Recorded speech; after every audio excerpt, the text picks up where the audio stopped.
hikmah itu manakala seorang dai bisa melihat secara tepat apa yang dibutuhkan oleh seorang mad'u. Itu dai punya hikmah namanya. Apa sih yang dibutuhkan oleh mad'unya saat ini apa? Ya kan? Itu dai punya hikmah namanya. Ya kan? Seorang dai yang punya hikmah adalah dia bisa memahami apa yang dibutuhkan oleh mad'unya. Apa yang pas diberikan untuk mad'unya. Itu berarti dai punya hikmah. Dai yang punya hikmah juga dai yang bisa memberikan solusi sesuai dengan kebutuhan dari mad'unya, masalahnya. Terkadang orang yang nggak punya hikmah, ilmunya sedikit, ketika dia menyelesaikan sebuah permasalahan itu kurang tepat. Ya. Kenapa demikian? Kalau kita lihat sejarah Nabi SAW, ketika beliau ditanya tentang satu persoalan, bisa jadi jawabannya beda-beda, begitu loh ya. Ketika ada seorang tanya, ya Rasulullah, berikanlah nasihat kepadaku. Rasulullah bilang, la taqdob walakal jannah, kan begitu ya. Satunya lagi, ya Rasulullah, tolonglah nasihati kepada saya. Ya. Rasulullah bilang, lain lagi, ya kan. Ketika yang lain datang lagi, ya Rasulullah, amal yang afdal itu apa? Jawabannya ini. Nanti yang satunya lagi datang lagi, jawabannya pun beda lagi. Itu hikmah di situ. Nabi melihat mad'unya, begitu ya. Ada seseorang datang, ya Rasulullah, saya pengen zina. Bagaimana menurut antum? Nah, ini punya hikmah. Kalau dia nggak punya hikmah, dia akan bilang apa? Ya haram, gile kamu, ya kan? Masa orang pengen zina, ya kan? Mesti jawaban kita begitu kan, begitu ya. Haram itu nggak boleh. Tapi Rasul itu punya hikmah, jawabannya nggak begitu. Jawaban Rasul apa? Bagaimana kalau ibumu dizinai? Bagaimana kalau saudara perempuanmu dizinai?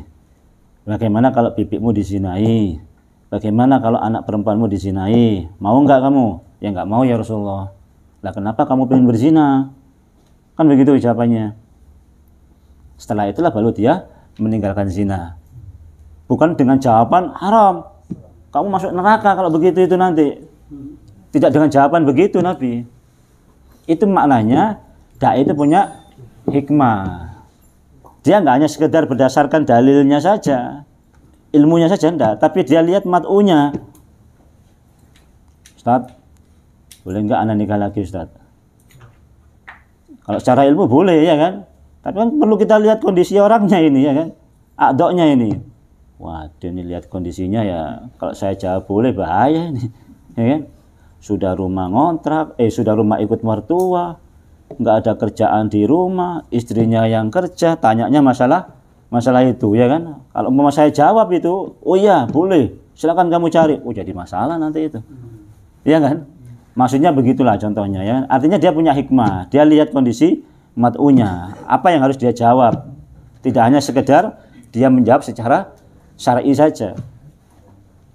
Umar bin Khattab, beliau pernah mengatakan kepada Bara' bin Malik namanya. Bara' bin Malik, adiknya kalau nggak salah kakaknya Anas bin Malik. Pesannya Umar bin Khattab apa? La tawallawunal bara'a jaisan min juyusil muslimin makhafatan ayyuhlika jundahu biiqdamihi, kata beliau. Jangan jadikan Bara' bin Malik ini menjadi pimpinan pasukan di antara pimpinan pasukan yang lain, di antara pasukan kaum muslimin. Sebab kalau nanti dia jadi pemimpin pasukan, saya khawatir pasukan itu akan hancur karena keberaniannya. Bayangkan. Kita kan butuh orang pemimpin yang berani kan, begitu ya. Tapi Bara' bin Malik ini, saking beraninya orang sampai Umar bin Khattab bilang jangan dia jadikan pemimpin. Kalau dia jadikan pemimpin malah bahaya, saking beraninya Bara' bin Malik ini. Sudah ganti yang lain. Padahal kita butuh seorang pemimpin yang berani. Tapi saking beraninya itu bisa berbahaya bagi pasukan kan, begitu ya. Pasukan sudah banyak, senjata lengkap, dia jumlahnya sedikit. Karena saking keberanian dia, nggak usah mikir apa-apa ya kan. Gimana komandan? Maju. Nah, ini pakai strategi apa ini? Nggak usah pakai strategi, pokoknya serang saja. Ngapain pakai strategi ya kan? mati sudah, ayo maju. Itu kan bisa jadi demikian, namanya orang beraninya top-topan Barok bin Malik ini. Meskipun orangnya kurus orangnya, tapi beraninya, nggak ada yang ngalahin. Beliau yang dilemparkan ke gedung ke pasukannya Musailamah Al-Kadzdzab itu loh, yang dilempar itu loh. Nah itu beliau karena saking kurusnya dilempar masuk ke ke bentengnya musuh pasukan Musailamah Al-Kadzdzab. Dia koyak, dia lawan sekian puluh orang, dia ratus orang, dia lawan sendiri sampai dia bisa buka pintu gerbangnya. Coba antum bisa bayangkan itu. Saking beraninya, nggak boleh jadi pemimpin pasukan. Abu Dzar Al-Ghifari itu orang paling jujur di kolong langit itu pada oleh Nabi SAW. Paling jujur, paling zuhud. Apa Nabi bilang? Jangan beri amanah Abu Dzar Al-Ghifari untuk megang duit. Padahal dia orang paling amanah, dia orang paling jujur, dia orang paling zuhud.